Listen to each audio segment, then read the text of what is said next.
Hello everyone, welcome to back my channel. I hope everyone is having a wonderful day.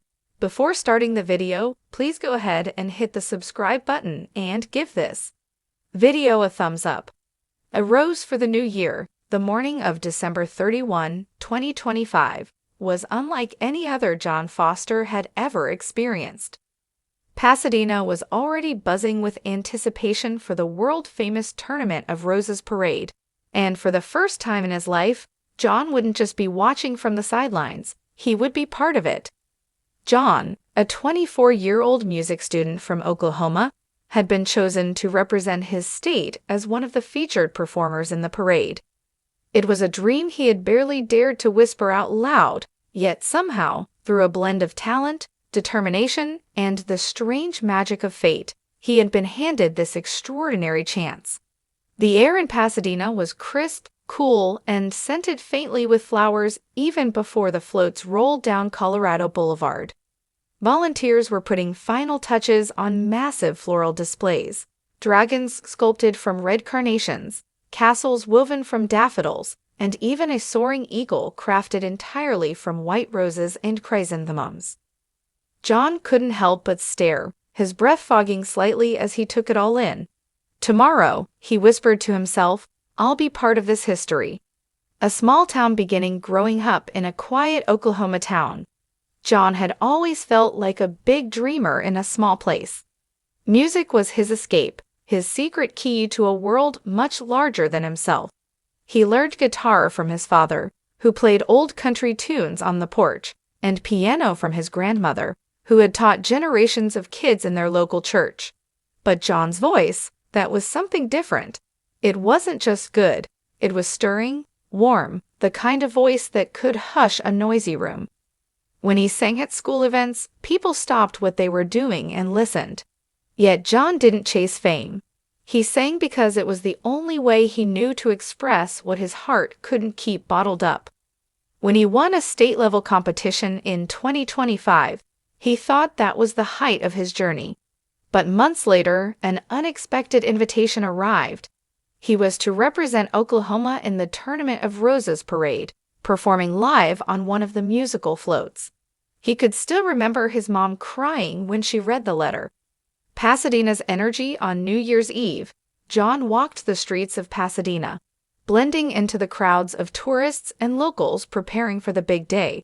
Strings of lights glowed across storefronts. Food trucks lined the streets selling everything from tamales to funnel cakes, and marching bands rehearsed in hotel parking lots, their drums echoing like thunder. The city seemed alive, pulsing with an energy that matched John's racing heartbeat. Everywhere he turned, he saw families with folding chairs already camped along the parade route, bundled in blankets, determined to get the best view when morning came. He paused by one of the massive floats still under construction. Volunteers, college students, retirees, even children, were busy gluing flowers petal by petal onto the towering structure. John thought of home, of his neighbors who had supported him, and he felt a surge of gratitude. This is bigger than me, he realized. I'm carrying them with me tomorrow. Midnight reflections. That night, John couldn't sleep. From his hotel balcony, he watched fireworks bloom across the sky as 2025 slipped quietly into 2026. He held his guitar in his lap, strumming softly, letting the chords blend with the distant cheering and laughter. He thought about the year that had passed, the struggles, the rejections, the moments of doubt where he wondered if chasing music was foolish. He thought about his father's tired hands, his mother's prayers, and the friends back home who believed in him when he didn't believe in himself. Tomorrow wasn't just a performance, it was a new chapter, a chance to step boldly into a future he had only imagined. With that thought, John whispered, "Happy New Year," and finally drifted into a restless but hopeful sleep. The parade begins the morning of January 1, 2026, dawned clear and golden. The streets of Pasadena overflowed with people, their cheers rising like a tide as the parade officially began. The first floats rolled forward, shimmering with roses, orchids, tulips, and daisies, followed by marching bands that thundered down the boulevard with precision and joy. John stood backstage near his float, his heart pounding.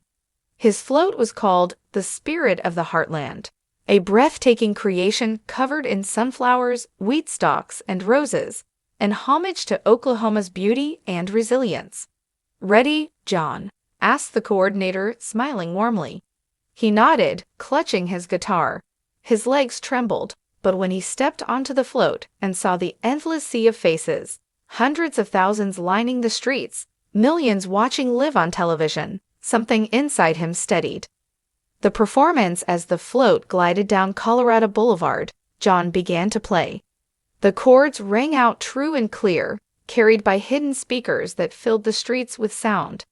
His voice followed, strong and unshaken, a ballad about hope, about home, about holding on to dreams even when the road feels uncertain.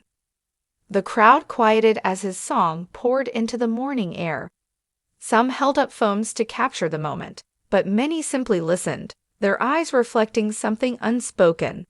His voice wasn't just music, it was a story, a thread connecting his small-town roots to this vast audience from all over the world. When he finished, the roar of applause was overwhelming.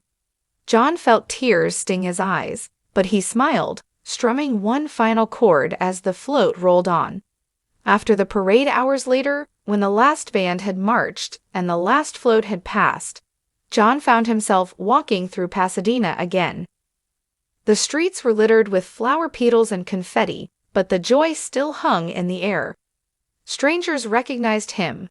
"You were incredible, loved your song," and though he blushed, he greeted each one with humility. For John, the parade wasn't about fame. It was about belonging, about showing that even someone from a small town could carry a message that resonated far beyond the borders of home. That evening, as the sun set in shades of orange and gold, John sat on a park bench with his guitar. He thought about what came next, more performances, perhaps a record deal, maybe even a tour. The possibilities felt endless, but for now, he simply strummed, letting the melody drift into the cool California air, grateful for the gift of the present moment. A rose for the future. John would never forget that New Year's Day in Pasadena. The Tournament of Roses parade wasn't just a celebration of flowers and floats. It was a celebration of dreams blooming against all odds. And as he carried Oklahoma's spirit down Colorado Boulevard, John Foster discovered something life-changing. The future isn't something you wait for. It's something you step into, one note, one step, one song at a time.